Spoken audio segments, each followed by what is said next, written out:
Le missile à plus longue portée jamais lancé par la Corée du Nord a survolé le territoire japonais. Des pays occidentaux réagissent. Pas de recherche politiquement sensible avant le congrès du Parti communiste. C'est le message que la Chine aurait envoyé à toutes les banques étrangères opérant sur son territoire. Pékin recherche des informations auprès des diplomates étrangers à Hong Kong. Un message leur demandait le plan détaillé de leur domicile et bureau. Bienvenue dans Regard sur la Chine. La Corée du Nord a effectué mardi un test de missile de longue portée. Le missile est passé au-dessus du territoire japonais avant de tomber dans l'océan Pacifique. Voici la suite. La Corée du Nord a effectué mardi un test de missile en tirant un missile balistique au-dessus du Japon pour la première fois en 5 ans. Des Sud-Coréens ont regardé un reportage sur le lancement dans une gare de la capitale, Séoul. Le missile apparaissait comme survolant le territoire japonais avant de tomber dans l'océan Pacifique. Au Japon, le gouvernement a lancé une alerte pour avertir ses citoyens de se mettre à l'abri et de rester à l'intérieur des bâtiments. Le lancement a également entraîné une suspension temporaire des opérations ferroviaires dans le nord du pays. Le dernier lancement de Pyongyang a suscité la condamnation des dirigeants des pays voisins, du président sud-coréen Yoon Suk-yeol au premier ministre japonais Fumio Kishida. Tokyo a déclaré n'avoir pris aucune mesure pour abattre le missile. Mais le ministre de la Défense Yasukazu a déclaré que le Japon n'excluait pas des capacités de contre-attaque. Ce dernier lancement est le 5e de Pyongyang en 10 jours et intervient une semaine après la tenue d'exercices anti-sous-marins entre les États-Unis, la Corée du Sud et le Japon. Les récents essais de missiles ont suscité des réactions relativement modérées de la part de Washington, qui se concentre sur la guerre en Ukraine ainsi que sur d'autres questions intérieures et étrangères. Cependant, Washington a fermement condamné ce dernier essai de missile, qualifiant cette décision de dangereuse et d'imprudente. La semaine dernière, des législateurs sud-coréens ont déclaré que le Nord avait achevé les préparatifs d'un essai nucléaire qu'il pourrait envisager de réaliser entre le congrès du Parti communiste chinois ce mois-ci et les élections de mi-mandat aux États-Unis en novembre. À la suite du lancement de missiles par la Corée du Nord, les États-Unis, le Japon et la Corée du Sud ont répondu par leur propre démonstration de force dans la région. Des avions de chasse ont effectué des exercices conjoints mardi au-dessus de la mer du Japon. Lors d'un appel téléphonique entre Joe Biden et le Premier ministre japonais Fumio Kishida, les deux dirigeants ont convenu de renforcer la dissuasion face aux tirs nord-coréens.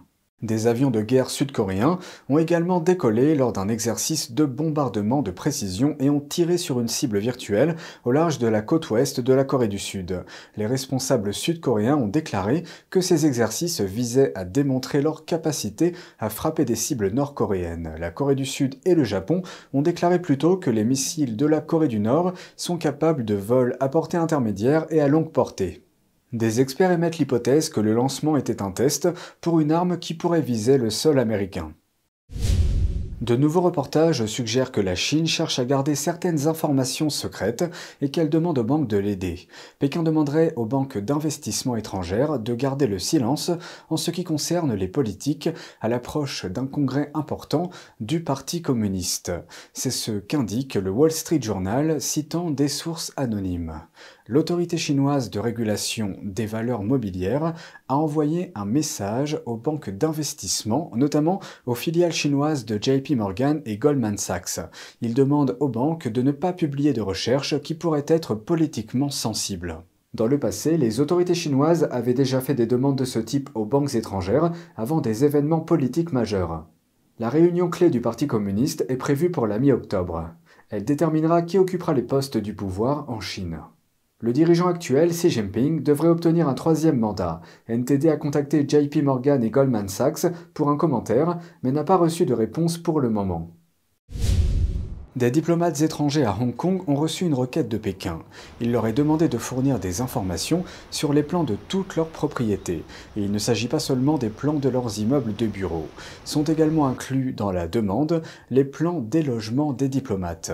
En outre, les fonctionnaires chinois veulent également connaître les conditions de location ou de vente. C'est ce qu'indique un reportage du Financial Times citant des sources anonymes.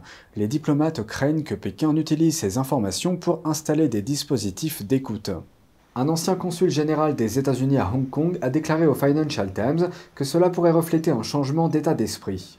L'ancien diplomate Kirk Tong a déclaré, je cite, « Avant les changements de 2019 et 2020, le ministère chinois des Affaires étrangères adoptait généralement une approche minimaliste et évitait le plus souvent le type de contrôle étroit des diplomates observés sur le continent, parce que leur objectif était d'avoir des missions étrangères qui pouvaient opérer facilement à Hong Kong pour aider la Chine à faire des affaires avec le monde. » Il a ajouté, « Maintenant, l'état d'esprit semble être que certaines missions étrangères ne sont pas les bienvenues. » NTD a contacté les consulats généraux des États-Unis à Hong Kong pour obtenir des commentaires, mais n'a pas reçu de réponse immédiate. En mer de Chine méridionale, les États-Unis et les Philippines renforcent leur coopération navale. Les deux nations ont donné le coup d'envoi lundi à des exercices maritimes conjoints de 2 semaines dans le cadre des efforts visant à contrer l'agressivité de la Chine. Les exercices sont appelés Kamandag et se déroulent au large des côtes philippines. Voici la suite. Le Kamandag offre une occasion inestimable de renforcer l'amitié et la confiance entre nos nations, ce qui sera la clé de notre succès commun dans toute mission future qui pourrait nous être confiée. Nous devons toujours nous assurer que nous sommes prêts lorsque nos nations ont besoin de nous, et nos efforts communs au cours de cet exercice nous aideront à faire cela. Il s'agit de la 6e répétition de ces exercices annuels conjoints. Environ 530 marines philippins et 2500 marines américains devraient y participer. Les différents exercices comprennent de l'aide humanitaire, des exercices de tir et des opérations de débarquement en divers endroits des Philippines. Ils se dérouleront du 3 au 14 octobre. La force d'autodéfense terrestre du Japon et le corps des marines de la Corée du Sud observeront les exercices. Le mois dernier, lors de leur premier entretien en face-à-face, Joe Biden et son homologue philippin Ferdinand Marcos Jr. se sont rencontrés en marge de l'Assemblée générale des Nations unies. Ils ont souligné leur soutien à la liberté de navigation et de vol en mer de Chine méridionale en réponse aux efforts de Pékin pour y exercer son influence. Le Royaume-Uni semble se mettre en alerte face à la menace chinoise, mais de manière modérée. Le gouvernement britannique a empêché une entreprise chinoise d'accéder à des informations sensibles sur le réseau électrique du pays. Cette mesure s'inscrit dans le cadre des préoccupations croissantes concernant l'implication de Pékin dans les infrastructures critiques de l'Occident. Un ministre britannique a déclaré que cet accord présentait des risques pour la sécurité nationale du pays. Voici la situation. L'Angleterre a autorisé une filiale d'une société d'État chinoise à acquérir une participation de 35% dans une société énergétique appelée Électricité Nord-Ouest, mais sous certaines conditions. Ces conditions comprennent la restriction de l'accès de la société chinoise aux informations importantes, ainsi que son influence sur les nominations de membres clés du personnel. Le secrétaire d'État au commerce du Royaume-Uni a émis cet ordre en vertu de la nouvelle loi sur la sécurité nationale et les investissements du pays.